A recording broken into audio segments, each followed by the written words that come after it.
Good afternoon, everybody. Thank you all so much for taking the time to be on our Austin webinar tonight. I am really excited to be able to go over the Austin market with you folks, and we'll be introducing our amazing partner, Keen Oros, who's going to talk in depth about the Austin market. But before we get started, I would just love a little quick participation, and if you don't mind, if you're able to type in the chat box to let us know that you can hear us loud and clear and the audio is good, that would be really helpful just before we get going here. So I'll just wait until I could at least get a couple responses here, and then we'll take it from there.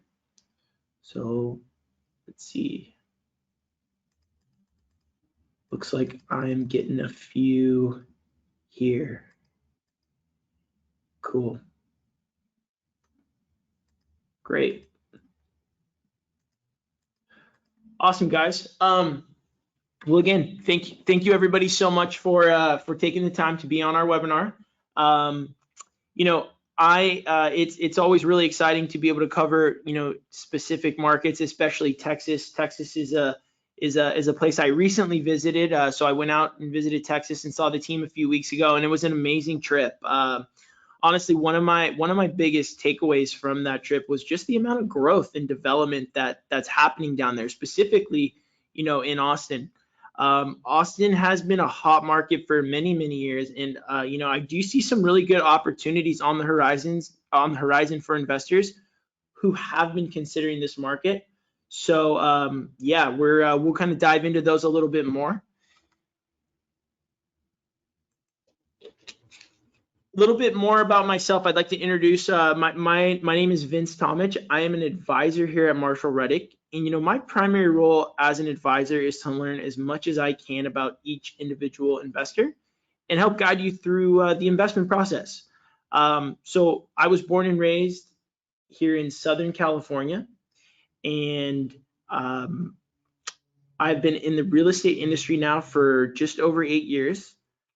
I'm an investment property owner myself, and I actually purchased a Texas property with Keen just about 2 years ago, and it's been going awesome. You know, prior to my role as an advisor, I was a mortgage lender for a number of years, and that's where I really learned the value of leveraging money. And I realized that, you know, investing in my market of Southern California was very difficult. So, you know, getting more familiar with lending and leveraging money gave me the confidence and the ability to buy properties, and you know, coupling with companies like Marshall Reddick gives you the ability to do that out of state. And you know, what you'll learn is, you know, for those of you that are in Southern California, you get a lot more bang for your buck. So that's a nice thing to be able to take advantage of when you have the right resources and the teams in place. So for those of you that might be new to Marshall Reddick, or just this might be your first event, this is always a good time to explain, you know, who we are and what we do.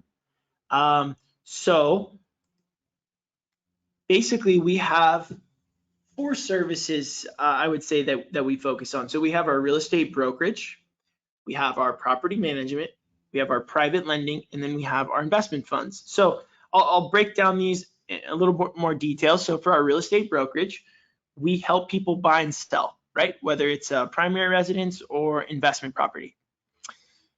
For property management, so 99% of the folks that end up buying an investment property with us will indeed need some type of assistance from a management standpoint. So, you know, kind of on a high level, what that includes is, you know, marketing the property for rent, screening tenants, placing the tenants, collecting rent, dispersing rent to use the owner, any kind of maintenance or repair requests, any kind of tax documentations at the end of the year, moving tenants out, and then kind of going, you know, doing that cycle, getting the property rent ready again. So we would handle basically anything from A to Z on that standpoint. So really helpful for those of you, especially who are remote and are definitely trying to build a portfolio. Let us, you know, go ahead and handle that work, and you can continue to do your job and whatever it is you do to create that hard-earned income that you're investing with us.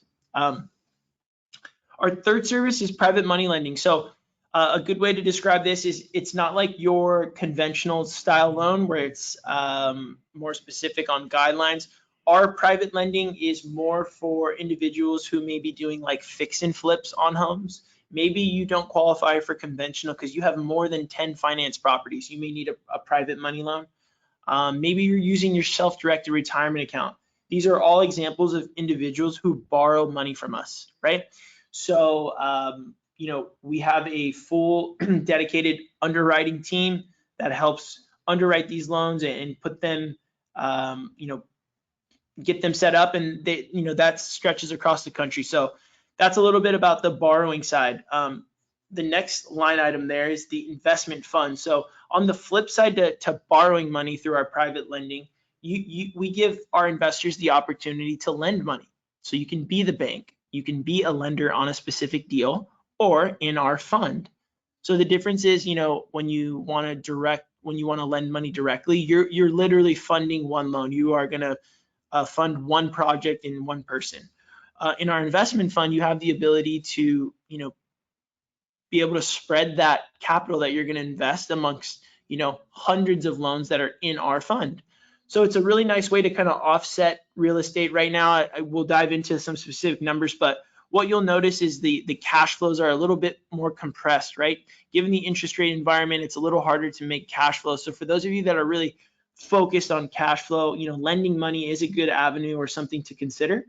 But nonetheless, there are some, you know, drawbacks to that real estate, you know, kind of can overcome, which is, you know, there's appreciation in real estate and there's not that feature in lending. So a little bit of a different strategy, but just kind of shows that Marshall Reddick is a one-stop shop for many different services. And as an advisor, I would help kind of guide you through and walk you through any of those services that may be applicable to you or that you may have interest in.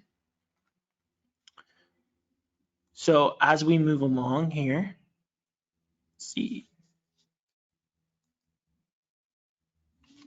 These are going to be that you're seeing our screen here of the markets that we're currently in, right? So you're going to see, you know, we are in 5 states across the country, and you'll see all of these, you know, pins here are locations that Marshall Reddick has a brick and mortar, you know, presence, right? Whether it's our agents, our property management staff. These are places that we can service, you know, your investments. So specifically tonight, we are going to be focusing on Austin, but it's just good for you folks to know, you know, other areas of the country that we, you know, that we do work in. So a question that I get often is, you know, how did we choose these markets? How did we decide that we want to invest our time, efforts, and energy there? And, you know, we've taken the time to vet out specific markets that we want to focus on. I think one thing that we can, you know, kind of all agree on is that not every market across the US is a good market to invest in. So we feel like we've put together some key criteria that would support a strong investment market, and it includes the following that you see on your screen, right? So we want to have a strong job market, which is really important. Keen's going to be talking about some of the major employers in Austin, which is fantastic. Good rental demand, strong economic diversity, housing affordability. This is a big one. For those of you that are in Southern California and may want to invest, you know, from an appreciation standpoint, could be a really awesome market, but the affordability factor does make that a bit more challenging. So, you know, heading out of state could make more sense. And then strong education is critical. And then last but not least, we'll cover this a little bit more at the end, as well as reliable property management. I can't speak enough about property management and the significance or the importance in having, you know, a strong, consistent property manager by your side.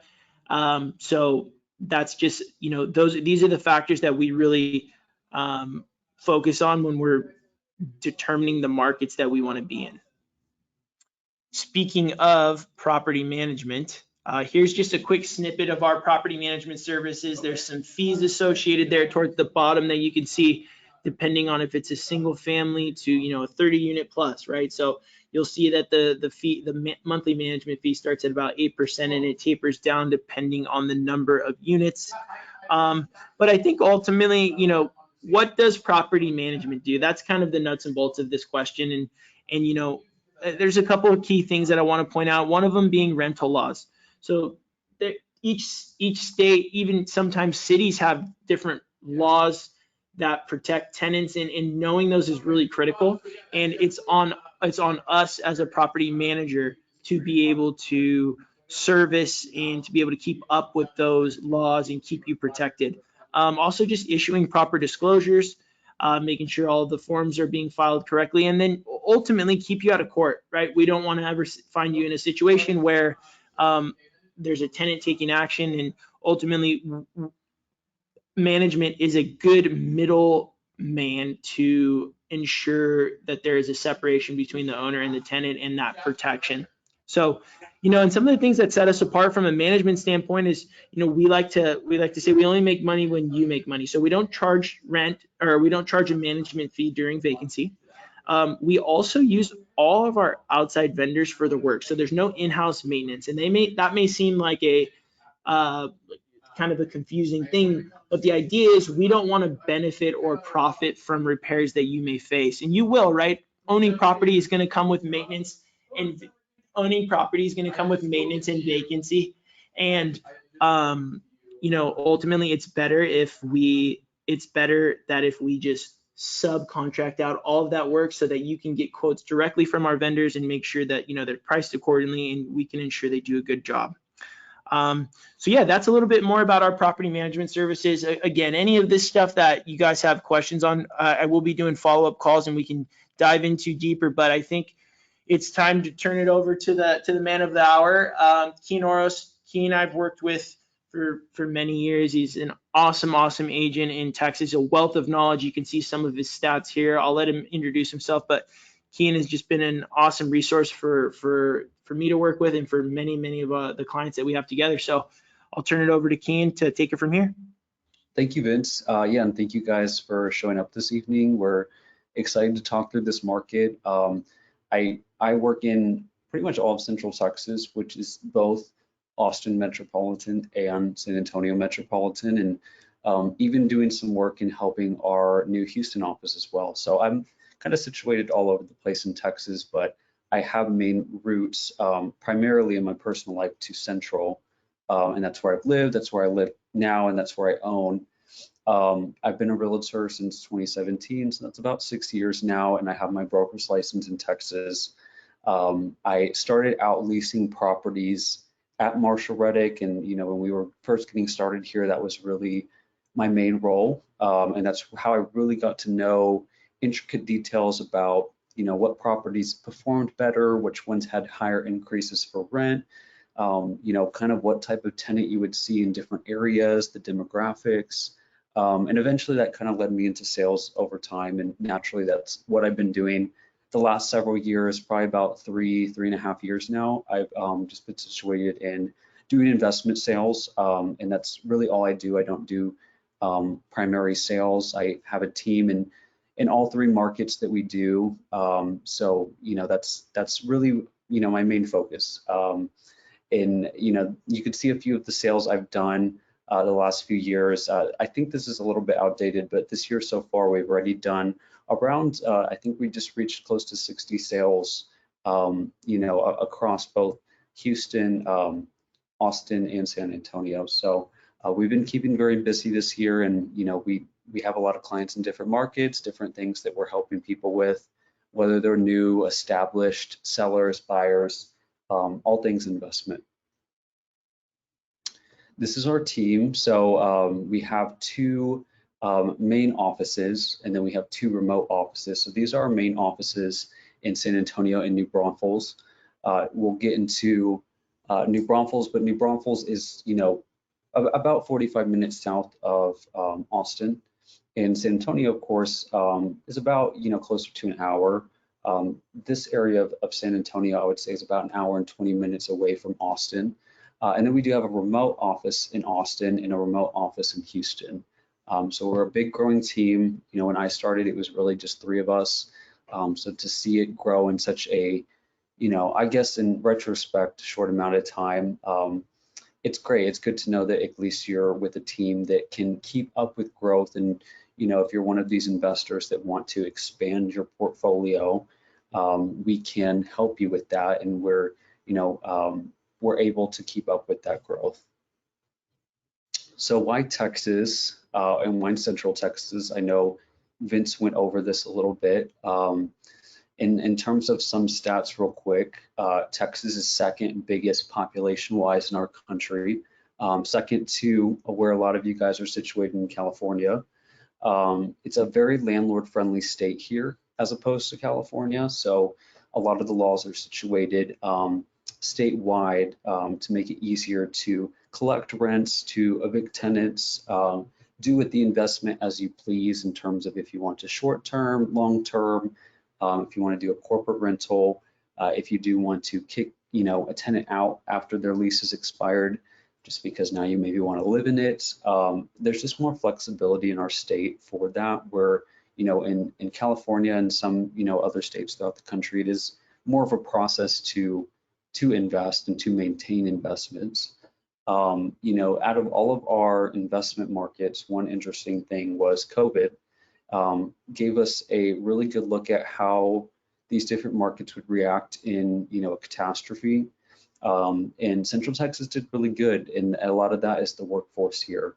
Austin is very tech situated, a lot of corporations, which, largely tech and corporations prospered through COVID because the rise of technology and a lot of people were at home. And then San Antonio is more military and medical, which, those are very stable jobs, especially medical during, a pandemic. Central Texas in particular is a minimal disaster zone. And that is an advantage as opposed to other parts of Texas. So in West Texas, which is west of Central, it's very dry, it's very deserted. And so you do have that aspect. There's a lot of droughts in West Texas.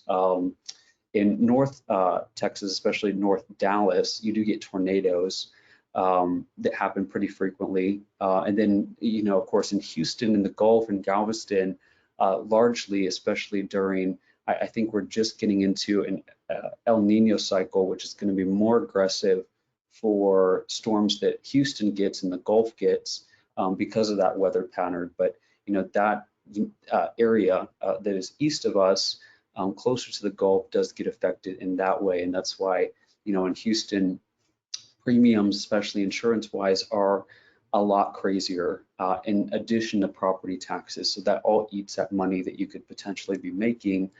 And we'll get into some more details in a bit, but Austin in particular has the best air quality in Texas. So there's not a lot of manufacturing or air pollution or those things in Austin because it has a lower population than these bigger cities we're talking about.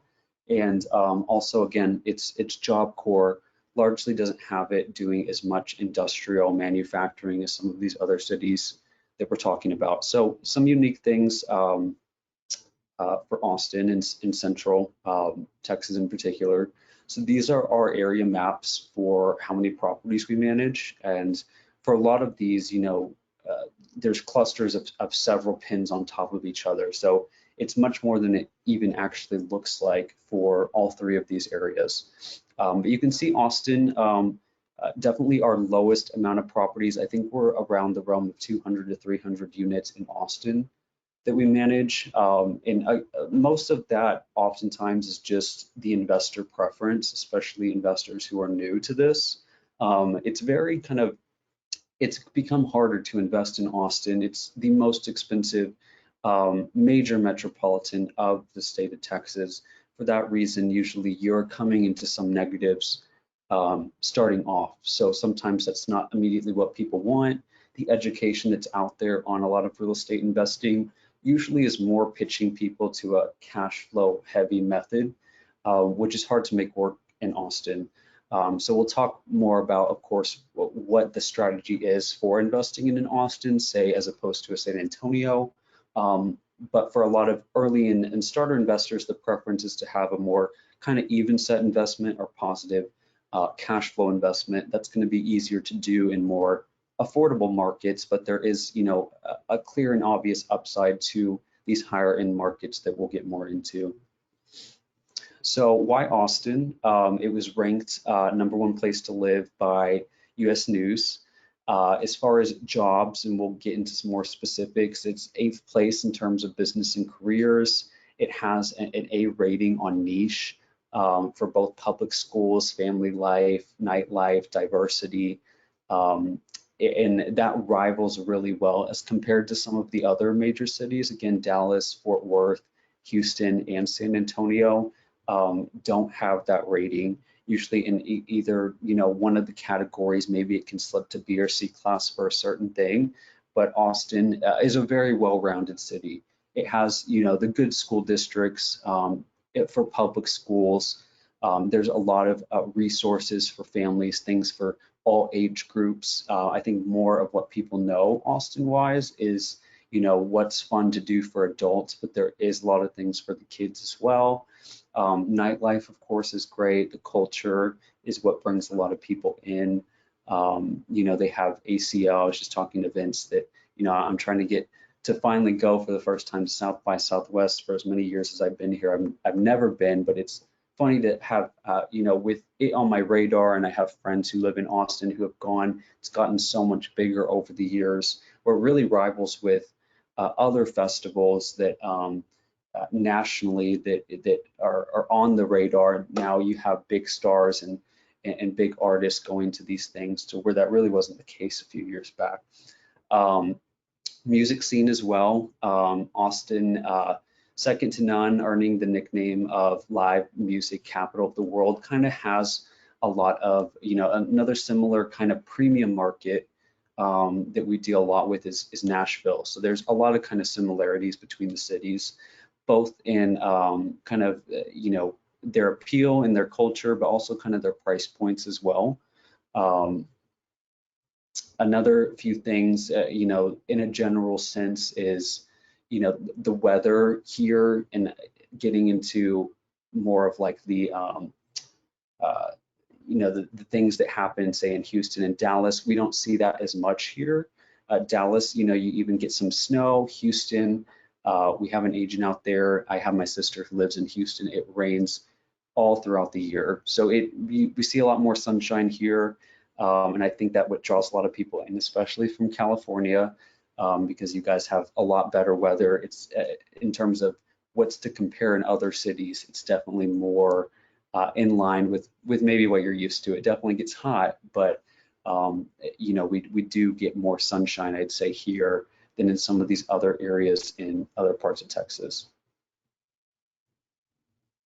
There's some stats on Austin, Texas, in terms of its population, median age, median income. I think the income, these are stats I think that are coming in from last year, but I would probably more than bet that the income portion of that stat has gone up a bit, and maybe even median age come down a bit. But Austin's a very young city for Texas, and so, you know, the median age being closer to 30 is pretty good, I would say, in terms of investment, because you have a large amount of the population that is younger, and younger usually correlates 9 times out of 10 with tenants, people that are not ready to buy, especially as a market starts to slip to be more and more unaffordable.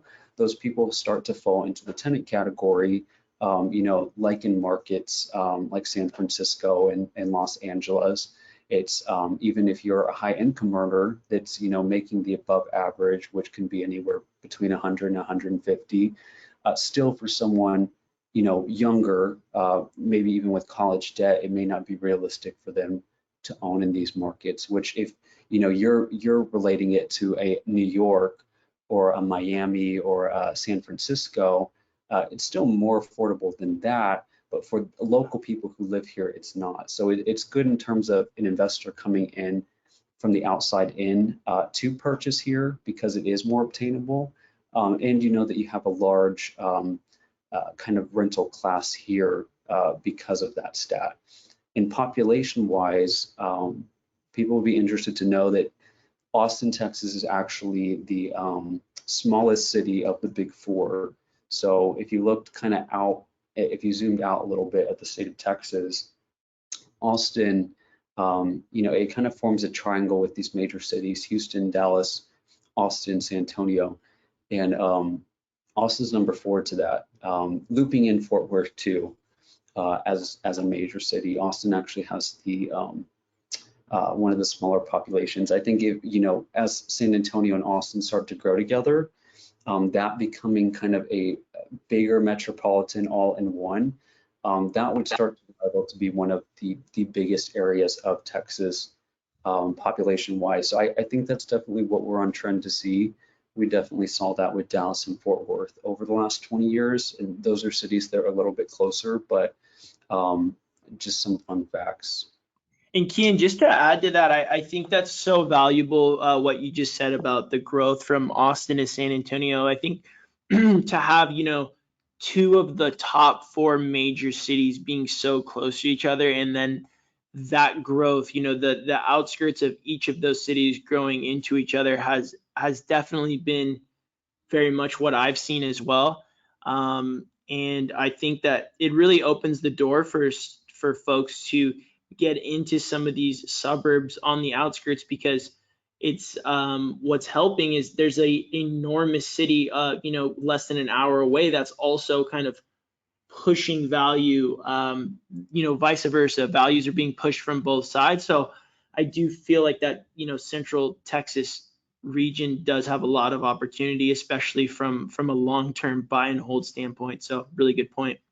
Definitely, yeah. And Austin metropolitan is a big area. So even when we're talking about average pricing, average age, the micro version of that in different areas is going to change. So we'll kind of break down the areas and what is the story for different parts of Austin, but it is a big city. So of course, where price is situated, that's what we're kind of here to help with and make sure that you're not getting in at the highest point in Austin for an unreasonable amount, in an area that's kind of already built out. We kind of want to have some foresight and know where it has worked for investments that we manage, that we lease, that we sell, and get you, those better deals that are on a good growth trajectory. So here's some more stats in terms of where values have gone over the last year. It's one of the highest in the country, both 2020, 21, and 22. So 22 was about 33%. That's almost record shattering for any city in general, but for Austin certainly.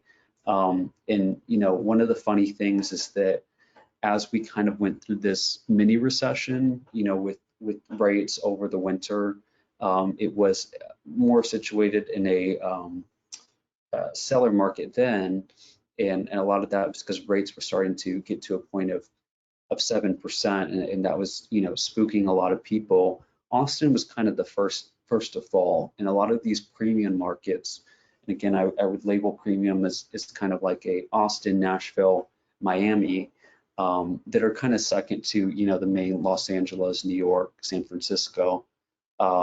They were first to fall, but even at the percentile that they had gone to, they hadn't completely retracted anywhere near where they were prior to COVID. So appreciation was still there for a lot of investors who had bought and unless you had just bought months prior, it wasn't like an immediate hit for those people, but it did retract a little bit, and that's because it had gone up so much. But in contrast to that, these premium markets are the first to usually bounce back, and that's because they're robust and they're very attractive, and they usually hit first because they're unaffordable, and they're unaffordable because so many people want to live there, and there's a premium to living there.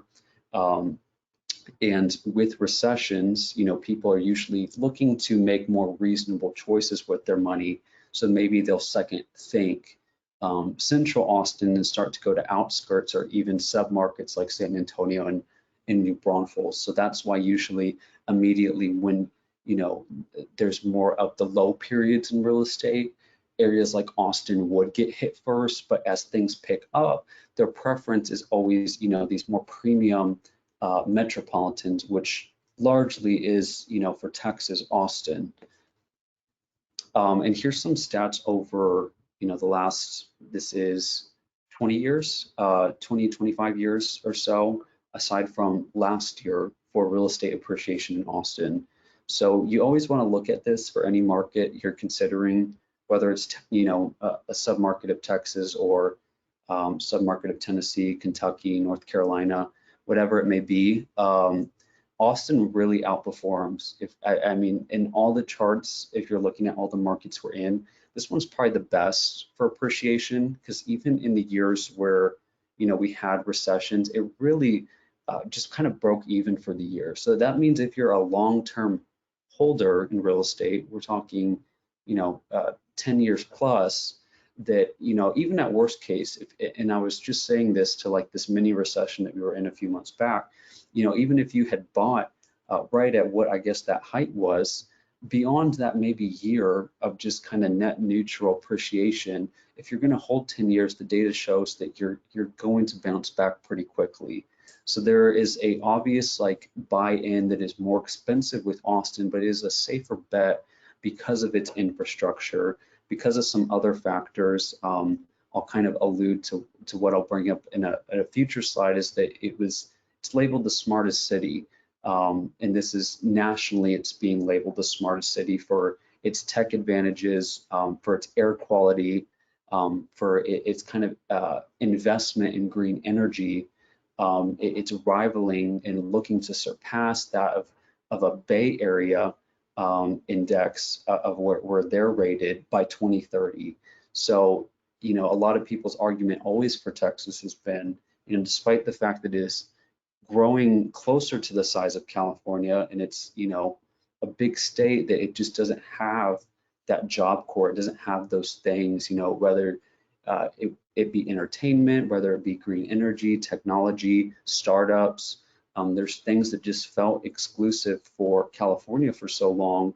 And, this was already starting to come in the last decade, but COVID really pushed that forward, especially as those areas kind of reached a breaking point for their price points and their kind of where they're at in their growth. It became unsustainable to where, it's more attractive here for an Austin to start to grow a little bit more, and companies to start to have a presence here, because it is so difficult in these main United States markets. Again, the New Yorks, the San Franciscos, the LAs. And one quick thing, I just like to point out, when specifically we're talking about Texas and these trends here, is just the consistency. And I know you kind of briefly touched on this, but the consistency of our appreciation. And when you look at other markets across the country, the volatility that even big years like 2008 played, just to see that over the last, since 1998 is pretty impressive. So it just really shows that strength that Central Texas specifically has, even through, more difficult markets. Yeah, and I wanted to contrast San Antonio, which I look a lot at with clients, and you can see how the last recession, it took a little bit of a bigger dip, where in 2009, you can see here almost about, barely 0.5%, whereas here it kind of went to about almost 2.5%. And the year prior, it was also a little bit of slight negative in San Antonio, where in 2008 for Austin, it did pretty well. It was in the positives. So, and another thing to factor in here for San Antonio, if you look, I always say that San Antonio market usually mimics Austin market by about anywhere from 3 to 5 years. Kind of depends on the area of San Antonio in the area of Austin. So I can't say a specific time, but even if you go to say, for easy math, go to 2020, and you see that in 2020, we're at 367 kind of for your average home in Austin, and that's kind of, we're edging towards that way in San Antonio. Well, let me go a little bit further back, because that doesn't really help. But 2015 was about 263 in Austin, and about by 2020, so that's exactly 5 years, we're about 255. So you're close to 260. So again, in about a 5-year lapse, San Antonio is so heavily tied to that market, and it's kind of like the big sibling bringing it along. You kind of have, and this is more of a plus to, I think, the San Antonio market. Of course, all of these stats on Austin are great, but another, at least positive for the submarkets surrounding Austin, that they help, if Austin you determine is too unaffordable for you, that other surrounding markets are obtainable. And that's, of course, prior to these slides showing you kind of our maps and where a lot of our properties are situated. That oftentimes is maybe why people choose the latter, which is San Antonio. But Austin, again, outperforms the stats for a lot of our other areas and how deeply it gets hit through a recession, which again, if you're trying to mitigate risk, definitely something to consider. Job market, it ranks second best last 12 months. And this is a stat that's come up the last 3 years since COVID. Again, tech really prospered through COVID. And so that kind of propelled forward what was already happening, because some tech companies were already situated in Austin. Job growth was really good through that as well. We'll get into some employers here. So these are a few names just to name off the main ones, but Oracle, Tesla, Apple, IBM, Dell, Amazon, Google has now, situated themselves. That one's not on here. And Meta as well. Meta got the biggest lease just a few months back. I think maybe towards Q4 of last year, they secured one of the biggest leases in a new building in central Austin. So they've made a presence along with a lot of the social media giants that kind of follow Meta. But that, of course, drives price points. And we'll talk about that here in a little bit about sales prices versus rents when we start looking at a few figures. But a lot of those employers and the incomes attached to those employers really dictate that market, and you'll see that in the numbers here. But I wanted to give you a little bit of a cheat sheet for what you can kind of expect in each areas. What is the general kind of understanding of what's attractive? What is the main summary of each? So West Austin, this is going to be this kind of corridor that you see here. This is, a luxury area of Austin that we're looking at. This is Lakeway, this is Bee Cave. Oftentimes, these are not really investments that work very well because the numbers just are very unbalanced and the price points are so high. And it's not that luxury property doesn't work well for investments. It's just that the upside of, say, like an A-class home that is a lot more affordable still maintains the good quality of an area. Is going to go further along percentile wise. So that's usually why that's not really an area to look at per se. You also have the medical center out there. It's not like a designated medical center, but they have a lot of medical offices within the West Corridor. And they also have top school districts on the west and kind of hill country pockets of Austin as well. And then South Austin, pointing down to where San Marcos, Kyle, Buda, Manchaca, Slaughter, Del Val, all of these areas is real big on the culture element of what Austin is and what a lot of you guys may know in pop culture wise is Austin. They have Zilker Park, which is a really popular and famous park. They usually host ACL there. And then, towards South and South Central is where a lot of South by Southwest will be that I just mentioned. A lot of skyscraper projects, bigger developments happening in that southern region. Being along that I-35 stretch, and especially going down to Kyle and Butte, it's a bit more affordable. So that's where, investment-wise, numbers work, I would say, best for a newer investor looking to get in. And you're also a closer proximity to San Antonio. So if you follow kind of this yellow line down, you eventually hit San Antonio. New Braunfels is right here. So like I said, this stretch from New Braunfels directly to South Austin, a little bit above Buda, it's going to be about 45 minutes. And so that's the closeness that you have there. Going down towards San Antonio, you're about, I would say, closer to an hour, maybe a little bit over to an hour and 5, an hour and 10. But being in Buda, Kyle, I think is equally attractive because both cities have a lot to offer. North Austin is more where the higher concentration of tech is in their offices. Apple kind of has their main office in the North region. They also have the Domain, which is a really big luxury shopping center of North. There's a lot of sub-cities, Georgetown, Round Rock, Hutto. Hutto just got a really big parts plant.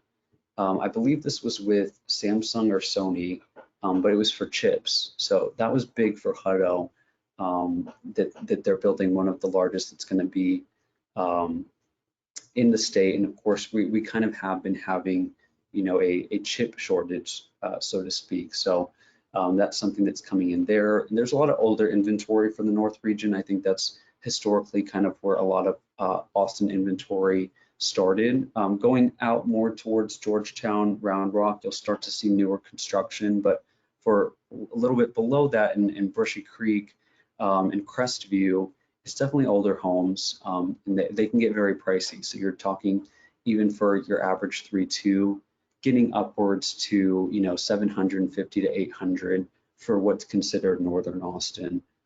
So oftentimes not always working for a first-time investor. And then you have Bastrop in East Austin.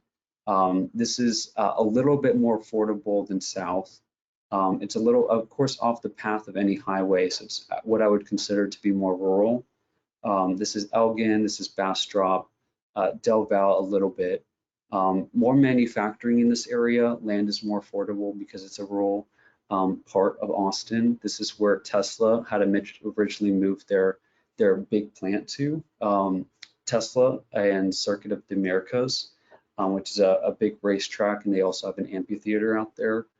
And then the international airport. So, if you fly into Austin, 9 times out of 10, you will fly into that airport. And there's a lot of new construction out there as well. Again, it being a more rural area, it's very attractive for developers, builders. A few of the kind of upcoming projects I'm going to present, most of them are situated in the east, and that's just because land has become less in these other parts, and the land that remains is very expensive, so it is harder to get projects approved, and it is more strenuous. So a lot of what is coming and where the growth will be, I think over the next few years, is going to be more south and southeast. UT Austin, very popular campus. It ranks top 40 universities in the world. So it's a pretty prestigious college, especially for a public university in the state of Texas. It does really well. Has a giant student body. It's, about 40,000 people, undergraduates that go to Austin.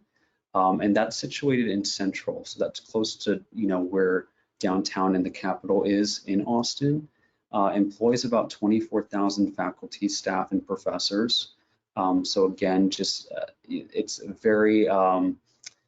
very big school, and it ranks number 7 for public schools in America. So it is very prestigious. They have, I think, McCombs Business College there that is one of the top business colleges as well. They have a really prestigious architecture program. I had a friend that went there to get their master's. So they have a lot of different schools and programs that rival pretty well on the national level. So these are some projects that are coming to Austin from now to 2030 that are just interesting things to keep in mind. There's of course a few different bloggers and people on social media that you can look into, and I follow a few, and it seems like every day there's something in the works for Austin. So here's just a few that I thought that kind of were the most interesting to come our way. So Walter E. Long Park, this is in East Austin. As just mentioned, that's where a lot of bigger developments are happening.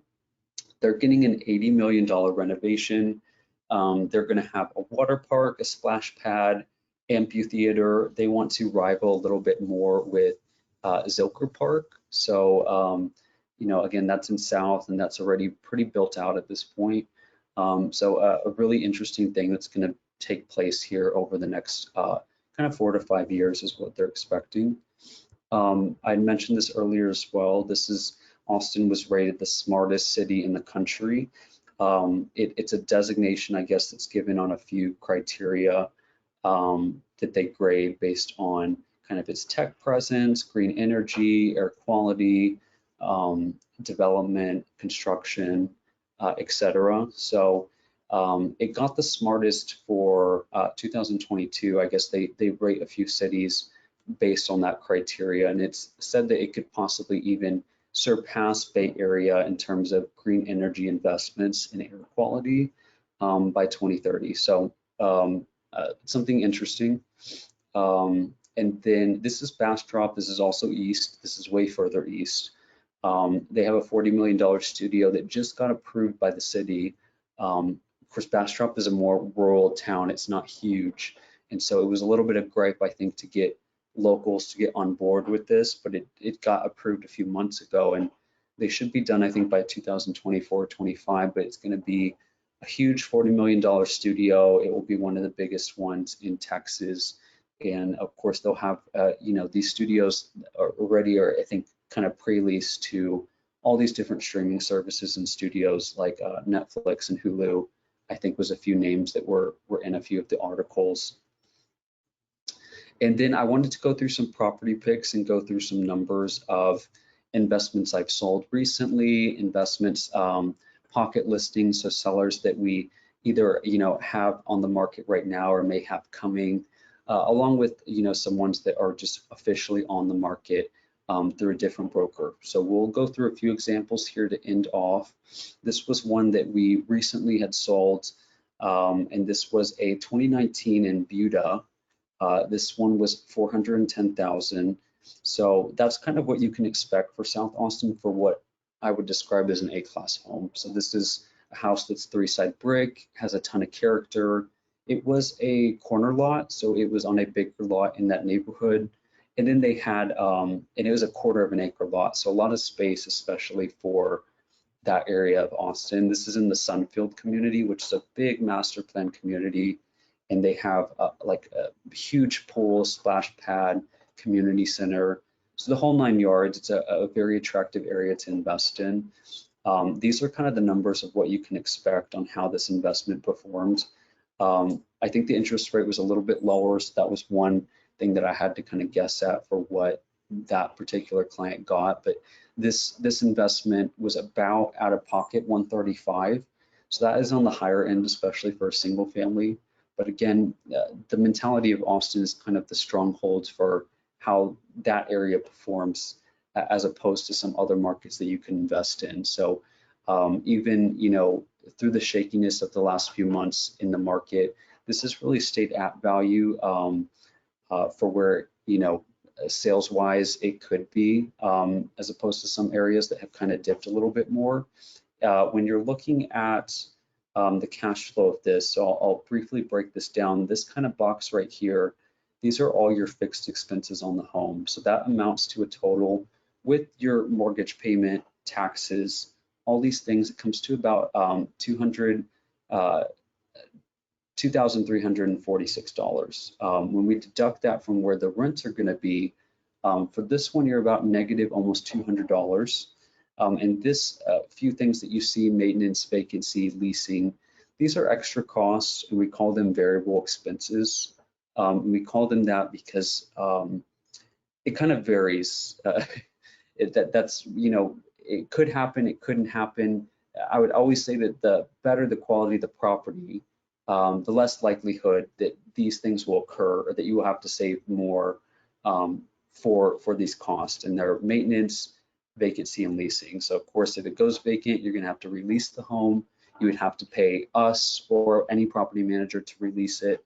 And if it's an older home, and if it's a more undesirable home, you're naturally gonna have more maintenance. So, you know, for an A-class, we would say about 5 or 6% is what you should save on those. But honestly, our Austin properties really outperform a lot of our markets, especially even our San Antonio properties.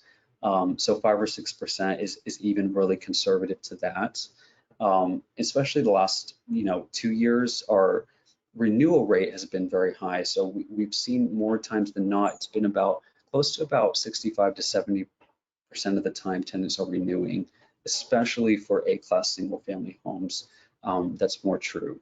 So the total cash flow, so with savings, for saving for a rainy day, which you can say is the worst case scenario, this comes to be about negative almost 500 is what we can call it. So that would be the worst case for this individual who bought this home. But again, just on the fixed expenses they're experiencing, they're looking at negative 200. And if you're thinking, especially for the short period of 2 to 3 years of holding an investment, because this is just how it performs year one. And one thing we don't factor into our calculators is rent increases. You quickly outpace that negative within 2 to 3 years with your standard $100 to $150 increase. So you catch up eventually for sure. But even for if you were trying to keep this afloat for 2 years, $200 that you were doing monthly, say again for 24 months, you're at $4,800 that owner would have to come out. And again, if something like this, based on kind of the general stats of Austin, and kind of its average is more about 5 to 6% appreciation, you're still coming out ahead, even covering that negative. And especially if you're an owner that's more nervous about kind of what's to come, and if things get shakier, if maybe we're not really out of the clear with this market cycle, I think this is a safer bet. And I would say, if you have good income right now, this is a lot going to depend on where you're at in your life. If you have a good solid job that you feel really confident about, and you have good income in that, and you save a lot, this could be a safer investment for sure, even with the negatives, and just because of the area quality and kind of what the stats say. Because, and again, by end of year 2 to year 3, you're writing the positives for this, and then chances are, especially with what the market cycle says, you'll be in a good spot for appreciation. And Kean, as you go to the next property, I mean, you can stay here or head to the next. I mean, what I was just going to say is, to the folks that are, seeing immediate negatives, as Kean mentioned, rent increases are not factored in. And I could apply this to just my own personal situation when I bought in Texas about 2 years ago. Upon closing, I was at best breaking even, and because I bought a property that was slightly under market, and it was a duplex, so it's 2 units. To increase rents $150 or $100, from a state of where it was behind a bit.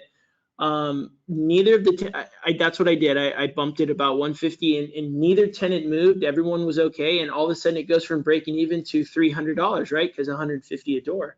So these increments, these incremental increases may not sound like a lot, but it does change, with a little bit of time. And look, the real estate, this isn't a get rich quick for those of you that may be newer or just kind of investigating real estate, right? It is a slow but very consistent and tried and true method for long-term wealth. So some of these cash flows, especially given the environment, are not going to be, overwhelmingly high, or even at some point, even they might even be at slight negatives. But I think the big picture is focusing on markets that have a lot of trajectory for growth and appreciation, because truly anybody who owns real estate will tell you where the real money is made is through appreciation. The $100, $200, even $500 a month you may make on a property typically doesn't touch what appreciation will do if buying in a quality area. 100%. Yeah, I mean, $100 to $200 is not going to make you rich. It's not going to get you a Ferrari. It's not going to get you a nice big fancy home. It's really, you're just trying to service the debt of the home. Get to a point where, yes, it is some positives, so you can pull money out and replicate. Think about that you're like planting seeds, and you're really trying to plant really good quality seeds. You're trying to make a quality garden. And if you want to keep that growing, you really want to make sure you're doing quality work. And it's, if you choose horrible investments, if you put very little down, if there's not a great job core there, the self-replication aspect of it is going to be so much harder. And that's, you know, one property is great, but oftentimes what we preach and what's going to really build long-term wealth for you is to buy one property, you know, let it appreciate, let it either cash out refinance, 1031 exchange, or, you know, now you get to count that income, you know, with your regular income, and you can really write off the debt, and a lender will then qualify you for another loan.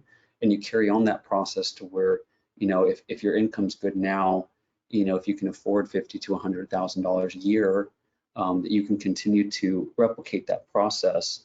And, you know, as long as you're picking investments that are close to covering itself for its payments and responsibilities, you can continue on. And as long as it's covered, those plants are growing, growing, growing, growing. And then, you know, one day you wake up 10, 15, 20 years from now and you have a full garden, and you can really, that will be massive wealth for you. Not really just even one property, not even the small, you know, cash flow element, but that building from that. It's easier to pull from property, pull money from property if that property has appreciated.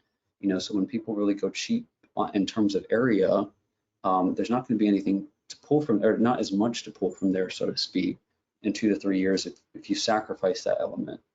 And I've seen that just in the few years that I've been in real estate, is that, you know, and that's why a consult's really important, to see where you're situated in your career, how old you are, what your long-term plan is. Because if the original plan and what we talked about and what markets we're looking for a 10-year hold, and you end up really only holding for 3 years, well, now it may be a little bit harder because that wasn't the original plan. So this is a property that, a pocket listing that we have that's coming up.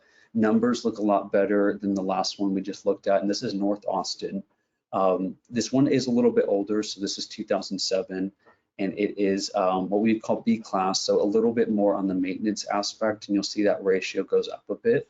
But the gross rents carry for that area a lot better. This investment would roughly cost you, with closing costs, about $113,000, but really great quality. The schools are like 9 out of 10 for this area. They also do have HOA amenities here. You're really close to Central Round Rock. You have really close access to the highway to get to Central North Austin and downtown as well. So I really like this home. We haven't officially listed it yet.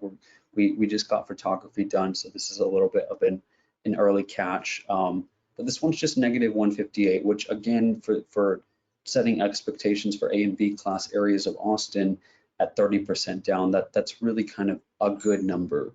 You know, people get too tied to specific stats, and they will be willing to compromise all other aspects. And that's really why me and Vince kind of hate some of the education that's out there in terms of the 1% rule or whatever. You know, if someone's very stuck on a cash on cash return percentile, is that you're so willing to get that number, that calculation, when a lot of these areas are way more multifaceted than that. So you're going to compromise job core quality of home, you know, the micro aspects of that neighborhood just to get that number. And, you know, I see people do that. Investments usually do less, in my opinion. Keen, quick question that just came in that's related to this particular slide is just like an average rent for a 3-bedroom, 2-bath B-class property in Round Rock. Would you say that based on that, that's what this property is? Would you say that 2,100, which is I think what you have here, would be an average rent, or higher, lower? Just what would your thoughts be on that? Yeah, probably not for like just average in general. This one has vinyl plank throughout the house. It has solar panels on the home. Solar panels do help with the rent. So this is going to be a 3.2 that's like higher on what a 3.2 can get you because of that cost savings that the tenant is getting.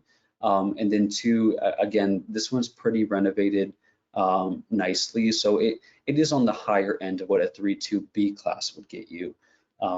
But yes, this is kind of what we run rental analysis for these properties to kind of determine what that area performs. And there may be some little things on that specific one that inch it either a little bit up or a little bit down.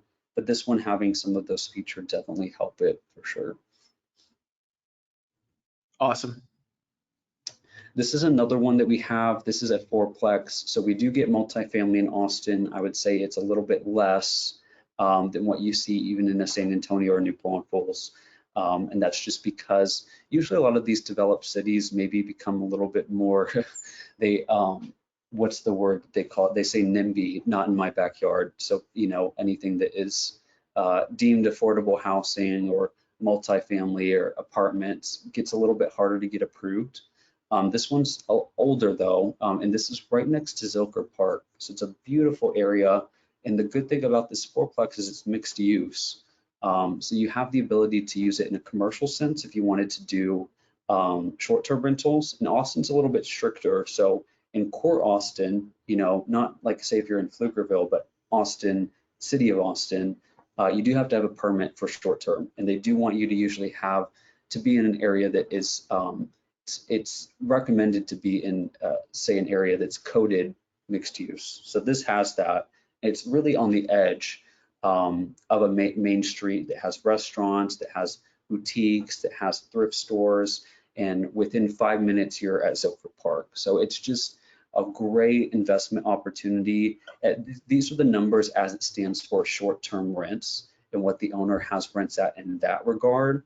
But adding a little bit more work to this property and then doing it in a short-term sense, I think would blow these numbers out of the water. Because you know, I'm not anti short-term rentals by any means. I've helped a few people buy short-term rentals. We, as Marshall Reddick, don't manage short-term. It's a different operation.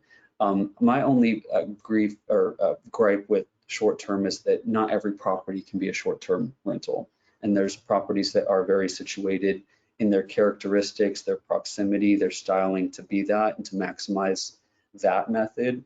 And you can't just do that on a regular home in a suburban neighborhood and expect just a whirlwind of profit. It won't be the same thing, especially with how much you pay a property manager and how many turns you have to go through.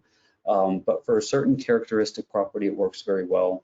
Again, negative 558 for this property. It's situated about 1.2, 1.3 million for this. You're at about, for 30% down, you're at about negative 558. So that is a high negative, but this is a property that is currently long-term leased, and this is situated almost in central Austin. This is considered central south, but you're really not too far from direct downtown. So this is a very expensive area.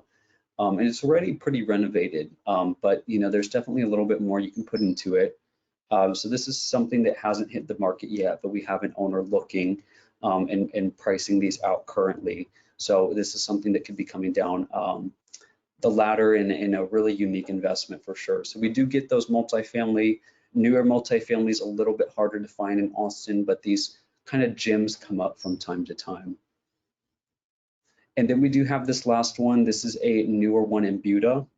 This one's 365, and this one's a 4-bedroom. So I'll really quickly, we'll share all these slides, so I'm not going to go too in depth with this one, but I'll say 4 bedrooms do really well with single family homes. So any house that has that extra space, especially in the age of COVID, especially in Austin metropolitan, where you have such a tech presence and people really use the home office, a 4-bedroom is a must. I think if you stretch another 20, 30, 40,000 in you know, looking between two different options, that long term, I think rents already year one are going to do better for you with a 4-bedroom, but especially as time progresses, that will go a lot further. So this one's 365. This is a 4-bed, but it's one that I think does really well, and it's about negative 300. So with this one, as opposed to the 3-bedroom I started off with to show you guys, that one was a little bit better for the numbers. This one's a little bit worse, but again,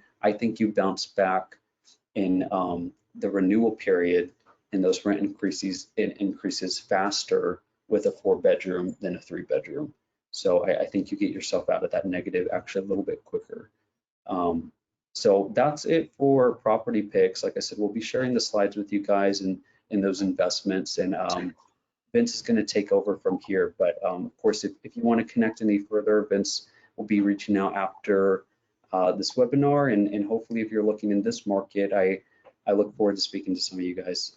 Awesome, Kean. That's a great job. Just really quickly, guys, as we close it out here, we have our data packets here. Here's just a brief example of just more general info and data demographics about Austin specifically. Kean covered a lot of that today, but it's always good for those of you that want to read back up on this. So this would be a good place. You can find this at our website, marshreddick.com/Austin. And I'm happy to send this to you guys if you wanted to see this firsthand. We also have our ebook, which is a big recommendation for us. Of those of you that are new to the website or are looking around, you're going to notice there is a property class associated with every property on our website. And this book will better detail how we've come to that and what those property classes mean to you as an investor. A, B, C, right? That's typically what you're going to see a lot from us. It goes from luxury though all the way to D class. So there is quite a bit of options there. But yes, this is a great read for those of you that are trying to get more education. Obviously, for those of you attending here tonight, I see you value that. So this is more free education for you, and we hope this can provide some more value. And like Kean mentioned, I am going to be doing some follow-ups after the presentation.